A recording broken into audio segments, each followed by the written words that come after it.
Estudos recentes feitos em ressonância magnética em cachorros têm comprovado cada vez mais uma assustadora semelhança entre os animais e os homens, em especial quanto ao funcionamento do caudado, uma região cerebral que reconhece o prazer, segundo Gregory Burns em reportagem ao The New York Times.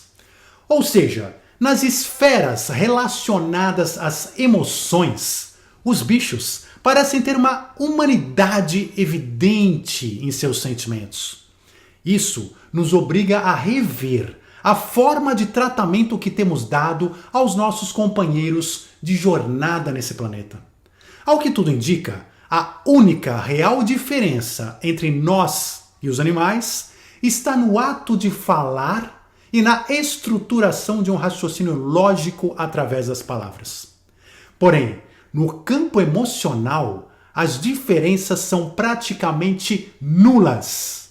Um cachorro pode ser tranquilamente comparado a uma criança de 2 a 3 anos.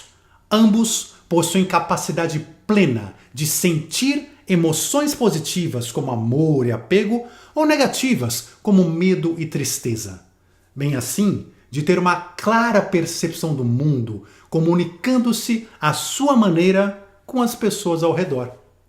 Isso tudo não apenas com base na observação cotidiana, como também na análise crítica do campo cerebral, realizada pelos mais modernos aparelhos de ressonância disponíveis.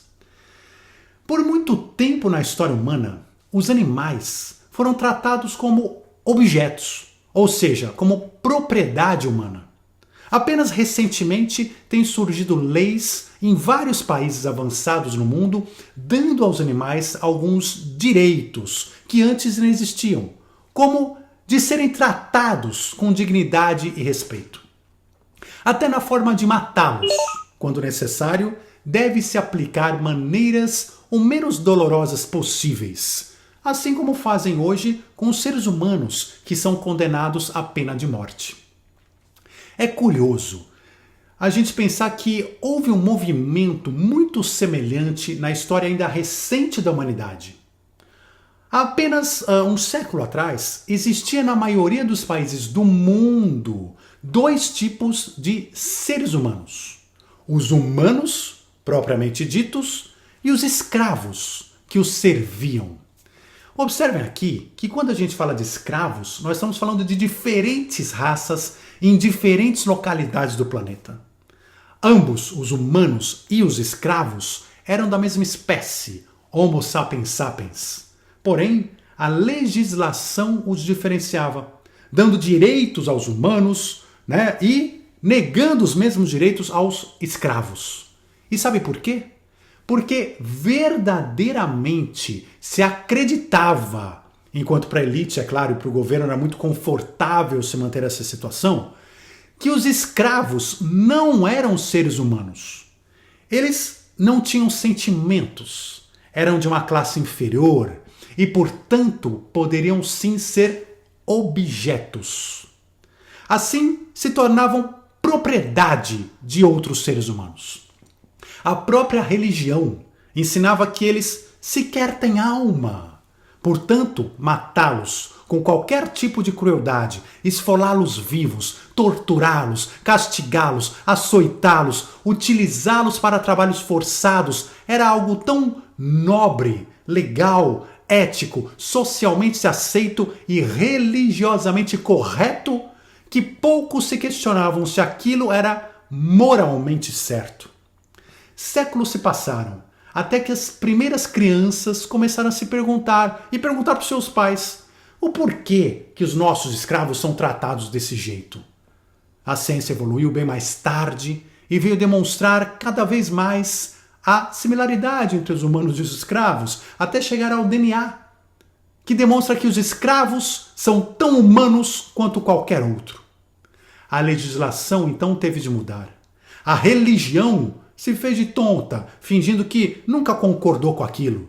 E a ciência se esqueceu dos testes que realizou sobre aqueles pobres coitados para que pudesse crescer no ritmo que cresceu, em especial nos séculos XVIII e XIX. Hoje, infelizmente, a escravidão ainda existe em muitos lugares do mundo, mas ao menos não é mais tão aberta e socialmente aceita quanto antes. Esperemos que esteja em vias de extinção real. Mas será que não chegou a hora, pouco mais de um século depois da abolição da escravatura no mundo ocidental, de descobrirmos que os animais, ainda que não pertençam à classificação criada pelo homem de Homo sapiens sapiens, são também portadores dos mesmos sentimentos e emoções que nós? Da religião reconhecer-lhes a dignidade mínima de possuírem, sim, uma alma? Pois assim como faziam com os escravos, muitas religiões hoje não reconhecem ainda a espiritualidade do animal, fazendo com que os seus fiéis sejam autorizados a perpetrarem atrocidades. Será que não está na hora de revermos a forma como os tratamos? De pararmos de torturá-los, maltratá-los, matarmos, esfolá-los vivos, dizimá-los, açoitá-los, entre outras diversas atrocidades? Não tenha dúvida, a própria ciência deixará o homem sem saída, encontrando no futuro a espiritualidade dos bichos e nos obrigando a deixar de tratá-los como propriedade, para tê-los, então, como companheiros de viagem que são nessa nossa odisseia planetária, que dependem de nossa ajuda, do nosso carinho, da nossa atenção e do nosso sustento, em especial após termos destruído sem piedade o mundo em que eles e nós vivemos. Lembre-se que há pouco tempo se dizia, nas mais altas rodas, sem um pingo de dúvida, impossível manter a sociedade moderna sem usar os escravos como usamos. Eles estavam certos? Ou eram apenas ainda ignorantes de uma verdade muito maior? A dúvida que fica no ar é: quanto tempo ainda levaremos para mudar as leis e comportamento humano em relação aos bichos? 1 ano? 1 século? Por quanto tempo ainda vamos continuar acreditando na mentira que diz: é impossível manter a sociedade moderna sem usar os animais como usamos? É aí justamente onde você pode e deve entrar. Esse tempo que ainda levar para isso só depende de nós, de nossas atitudes, de nossas vozes, de nossas ações, da educação que dermos aos nossos filhos em relação aos bichos e do que exigirmos do próprio governo. Faça a sua parte. A última escravidão do planeta, a escravidão dos bichos, precisa cair o quanto antes. O mundo precisa mudar. Ame. Em especial aquele que depende de você para sobreviver. Os animais merecem o nosso apoio e a chance de se tornarem cidadãos legítimos deste mundo.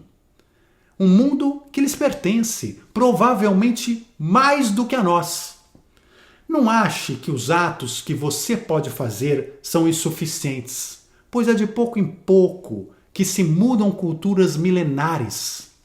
Não maltrate os animais, ensine os seus filhos e quem estiver ao seu alcance, denunciam os maus tratos. Se ainda não puder evitar totalmente, ao menos diminua o consumo de carne. Não use objetos feitos de animais, com peles, dentes, chifre, pelos, etc. Prefira os itens artificiais. Boicote sem medo e sem dó as companhias que fazem testes em animais. Pode ter certeza, elas encontrarão alternativas muito mais rápido do que você pode imaginar. Curta a natureza, viva em harmonia e seja feliz. Os nossos irmãos bichos pedem socorro para nós, seres humanos, que ironicamente somos justamente os seus carrascos, mas também a única espécie que pode se transformar em seus anjos salvadores. Um forte abraço, muita luz e até já!